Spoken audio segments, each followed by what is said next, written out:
एक ज़माने का ज़िक्र है। गर्मियों का दिन था और सब जानवर मज़े से अपना अपना खाना ढूंढ कर खा रहे थे। उन्हें खाना ढूंढने में कोई मसला नहीं हो रहा था और एक ग्रास हॉपर था जो एक दरख्त के नीचे बैठा आराम कर रहा था और अपनी जमा की हुई जड़ें खा रहा था। उसे म्यूज़िक का बहुत शौक़ था। उसने अपना वायलिन निकाला और बजाना शुरू कर दिया।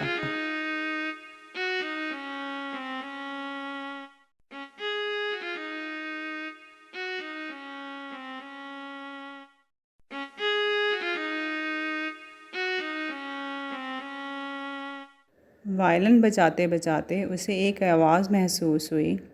उसने कान लगाकर सुनने की कोशिश की कि आवाज़ कहाँ से आ रही है। फिर वो दरख्त पर चढ़कर देखने लगा। उसने देखा कि चींटियों का कुछ ग्रुप अपने रास्ते पर जा रहा है और उन लोगों ने बहुत मुश्किल से अपना अपना खाना उठाया हुआ है। वो दरख्त से नीचे उतरा चींटियों के पास जाने के लिए। जब वो नीचे उतरा तो वो चींटियाँ गायब हो चुकी थीं। जब वो तेज़ी से आगे आया तो उसे एक चींटी नज़र आई। उस चींटी ने अपने वज़न से ज़्यादा भारी खाना उठाया हुआ था। वो उस चींटी को देखता रहा। वो चींटी जब ग्रास हॉपर के करीब पहुंची तो उसने अपना खाना नीचे गिरा दिया क्योंकि अब वो बहुत थक चुकी थी।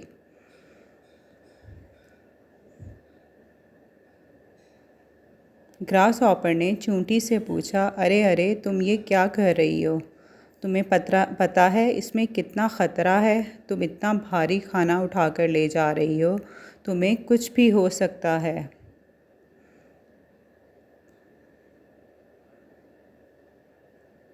तुम ये खाना क्यों लेकर जा रही हो? चींटी ने कहा कि हम ये खाना सर्दियों के लिए जमा कर रहे हैं। तुम मेरी छोड़ो, अपनी बताओ, तुम क्या करोगे? ग्रास हॉपर ने कहा, मुझे खाना जमा करने की कोई फ़िक्र नहीं। सर्दियों में तो अभी बहुत दिन है। मैं मज़े से अपनी गर्मियाँ गुजार रहा हूँ, गाना गाता हूँ, खेलता हूँ और आराम करता हूँ। चींटी ने ग्रास हॉपर से कहा, ये खाना बहुत भारी है, मेरी मदद कर दो। ग्रास हॉपर ने कहा, अरे मैं तो आर्टिस्ट हूँ, मुझे ऐसे काम करना पसंद नहीं है। चींटी को बहुत बुरा लगा। उसने बहुत बुरा सा मुँह बनाकर ग्रास हॉपर को देखा और फिर से खाना उठाने की कोशिश करने लगी।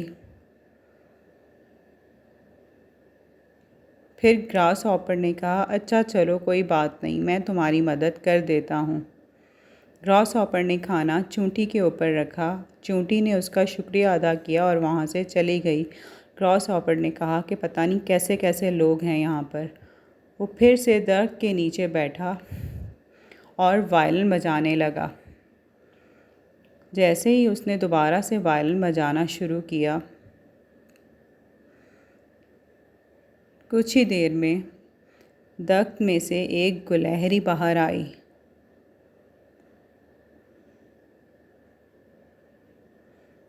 गुलहरी ने कहा, अरे वायलिन बजाना बंद भी करो, मैं कब से सोने की कोशिश कर रही हूँ।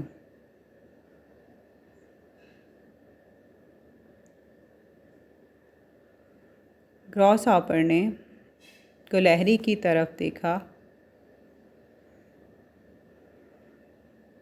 वायलिन बजाना बंद कर दिया, अपना वायलिन उठाया और वहाँ से चला गया।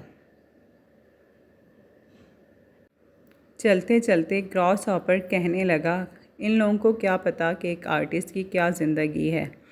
चींटियाँ पूरी गर्मी अपना खाना जमा करती रहती। ग्रास हॉपर गाना गाता, खाना खाता और फिर आराम करता, खेलता। ऐसे ही सर्दियों के दिन आ गए। सर्दियों में एक दिन चींटियाँ जागी और उन्होंने बाहर निकल कर देखा, बाहर हर जगह बर्फ़ ही बर्फ़ थी।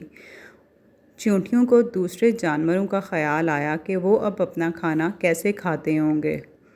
वो सब जंगल के जानवरों के बारे में सोच रही थी और एक जगह ग्रॉसहॉपर बहुत परेशान था। बहुत दिन गुजर चुके थे, ग्रॉसहॉपर ने खाना भी नहीं खाया था और उसने वायलिन बजाना भी छोड़ दिया था। वो सर्दियों से बहुत तंग आ गया था। उसने अपनी पूरी ताकत लगाकर बर्फ़ हटाना शुरू की।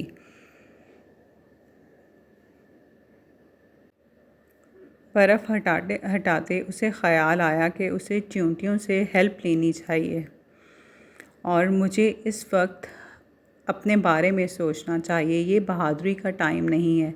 उसे चींटियों का ख़याल आया कि किस तरह वो गर्मियों में अपना खाना जमा कर रही थी, पर अब ये सब सोचने का वक्त नहीं है, वक्त गुज़र चुका। उसे बहुत अफ़सोस हो रहा था कि उसने किस तरह चींटी के साथ बदतमीज़ी की। हिम्मत करके वो चींटी के घर पर पहुंचा और उसने आवाज़ लगाना शुरू की, कोई है यहाँ पर? उसने अपनी पूरी ताकत लगाकर पूछा। अंदर से आवाज़ आई, कौन है? ग्रासहॉपर ने कहा, चींटी मेरी दोस्त, मैं हूँ ग्रासहॉपर, मुझे तुम्हारी मदद की ज़रूरत है। अंदर से चींटियों की शहज़ादी ने पूछा, कौन है? चींटी ने कहा, ये ग्रासहॉपर है जो हर वक्त गाना गाता रहता था। अब इसे भूख लगी है और इसे हमारी मदद की ज़रूरत है। चींटियों की शहज़ादी ने कहा, जिसे भी मदद की ज़रूरत है हमको इसकी मदद करनी चाहिए। चींटियाँ शहज़ादी के साथ बाहर आईं। उन्होंने देखा कि ग्रासहॉपर बेहोश पड़ा है सर्दी की वजह से। चींटियों ने मिलकर ग्रासहॉपर को उठाया और अपने घर ले गईं। ग्रासहॉपर सर्दी से बहुत निढाल हो चुका था। चींटियों की हेल्प की वजह से ग्रासहॉपर होश में आ गया। चींटियों ने उसे पानी और खाना दिया, जिससे उसकी तबीयत बेहतर हुई। फिर ग्रासहॉपर छोटी चींटी के पास गया और उसने अपनी गलती की माफ़ी मांगी और कहा कि अब मुझे एहसास हुआ है कि तुमने सही कहा था। चींटी ने कहा, गाना तो हम भी गाते हैं, लेकिन सबसे पहले हम लोग अपने फ्यूचर के बारे में सोचते हैं। हम पहले अपना खाना जमा करते हैं। कुछ दिन ग्रासहॉपर वहीं रुका। उसकी तबीयत संभल गई और फिर वो अपने घर जाने लगा। सब चींटियों ने मिलकर उसे खुदा हाफिज़ कहा और कुछ खाना भी दिया साथ। चींटी ने कहा, मेरी एक बात मानोगे? ग्रासहॉपर ने कहा, हाँ हाँ बोलो। अब मुझे लगता है कि तुम्हें इन गर्मियों में प्रॉपर म्यूज़िक की क्लासेस ले लेनी चाहिए। ग्रासहॉपर ये सुनकर बहुत हंसा और खुशी खुशी अपने घर चला गया।